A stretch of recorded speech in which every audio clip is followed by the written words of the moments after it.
Coach, in terms of Monday, I guess what's it like to see somebody give a speech at a funeral and then play a game at night? I mean, that just seems to kind of boggle like everybody's mind. But can you kind of talk about her and like what that whole day was like for your team? What Sabrina did on Monday, I was about to say never been part of something like that, but what she went through at Oregon State, an emotional roller coaster that day of when she found out the news of the helicopter crash and what happened in that scenario, and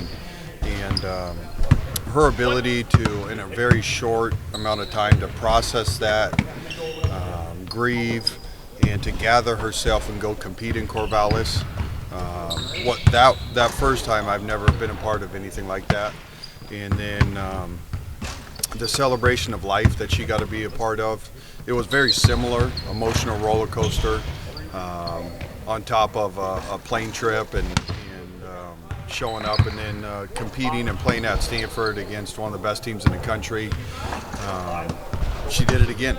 And so she has just a rare ability to compartmentalize for that 2-hour window when it's time to go out and compete and play. And then after, in both situations, she was just emotionally drained. So she's very, very special. I don't know many players or people, kids, adults, that could handle it the way she did. What's it like to see her speak among people like Michael Jordan, like Shaq, like just all the people that were there, and see her be one of the younger people who was there to give a speech for Kobe Bryant? Yep. That's no surprise of getting to see her. I've been able to be a part of her journey for the last 8 years. And what that was just a glimpse of what we get to see over the last couple years put on the national stage. And so her performance and composure and what she did is no surprise to the people that are in her inner circle and that see how she handles her business.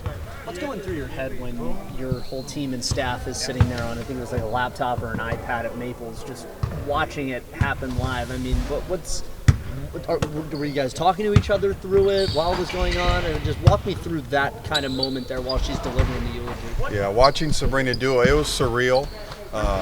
You could have heard a pin drop. Everybody was just quiet. There wasn't a word spoken, hovered around computers, laptops, cell phones. So that was just a really special moment on arguably the biggest stage in the world that day.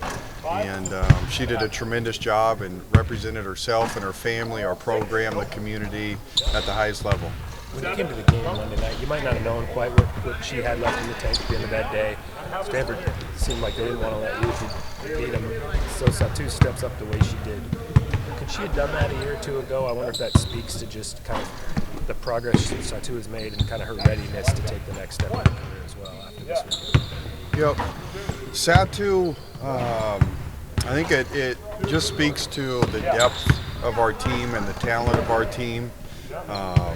Satou's delivered in big moments with us and both internationally at a high level. And so all of our team was dialed in and focused because we just truly didn't know as a staff, as a program, what Sabrina would be able to give us.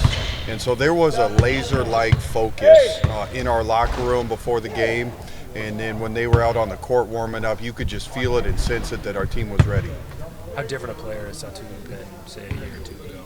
Oh, how much she's just grown up and matured in so many ways, not only on the court, but just her leadership, the way she speaks, her confidence. Sabrina's always had a gift of when she steps on the court, she impacts the other four players. They just know there's a confidence she gives them, and Satou is stepping into that role where when Satou steps onto the court, she gives everybody else confidence that we're the best team. Did you know during the recruiting process that Sabrina and Ruthie would not only be a good fit with their skills together, but kind of the Batman and Robin personalities they have too? Yeah, there's in the recruiting process, Sabrina's always been an alpha. On her high school team, on the USA team, on her CalStars team. That's who she is. That's the way she's wired. And Ruthie is a soft, spoken, selfless, humble, extremely talented person. And so as you assemble these teams and as we recruit, you're trying to put that puzzle together. And so in that class, first of all, none of us projected Ruthie to evolving to this level of player that she's become. But the mix of personalities, as you put recruiting classes together, we work really, really hard to make sure the personalities fit each other. Did you have a sense they'd be this good in the pick and roll together, though? Is that something that you picked up on when you were recruiting them? So the pick and roll game, Sabrina didn't run pick and roll in high school at all or on her club team, and so what she did have is an incredible basketball IQ. And when you find those kind of players, it doesn't matter what system they're in, they're going to learn how to do it at a high level. And so you knew Sabrina had a gift with her mind, her IQ, and regardless of what system it was, she was going to figure it out. For us, it's a pick and roll system, and she's mastered it and has clearly done it at a high level. And Ruthie has always had soft hands, has always had just an incredible touch around the basket, even when she was young in high school. And so she adapted to the pick and roll game. And again, she didn't do it in high school either. I'm sure you guys would like to have Satu around for another season, but is there something kind of tidy about the fact that it's senior weekend and kind of a senior weekend for Satu as well, and these three get a send-off together in their last regular season homestand? Yeah, obviously we'd love to have her another year. Part of the timing, there was a lot of things that went into the timing of her decision. One of them being getting a send-off with this community. She is so grateful and thankful for the community and the support that she's been given coming here from Berlin.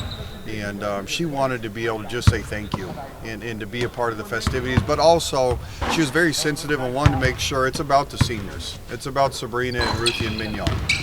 And so she's thankful that she gets to be tied into that. How emotional of a week is this for you guys as a coaching staff? I mean, this is a cornerstone foundational class of kids that's taken this program from one level to the next.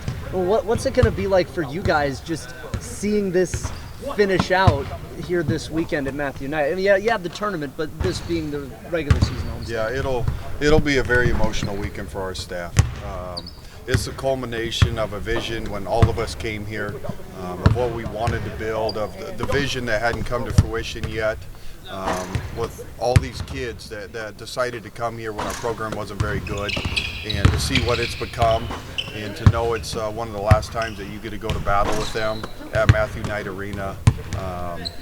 And just it's even off the court, getting to be in the airports with these kids and being around them. They're just a really, really special group of young women. And so Friday and Sunday for our staff, our pro, it'll be very emotional. I know I'll be emotional. For Sabrina, what's it like to see her grow as not only a basketball player, but kind of just like as a human being and just like as a woman over these 8 years to where she is now from where you like first met her? Yeah, great question. Sabrina's matured on and off the court. She has figured out how to channel her passion in just a lot of different ways. I think she's really learned the voice that she has and the platform that she has is powerful, and she's learned how inspiring she can be to young girls, and it's just really cool to see her understand that. And kind of this year, she's putting it all together, her voice with her platform, and has become just a powerful voice in women's athletics. It's awesome.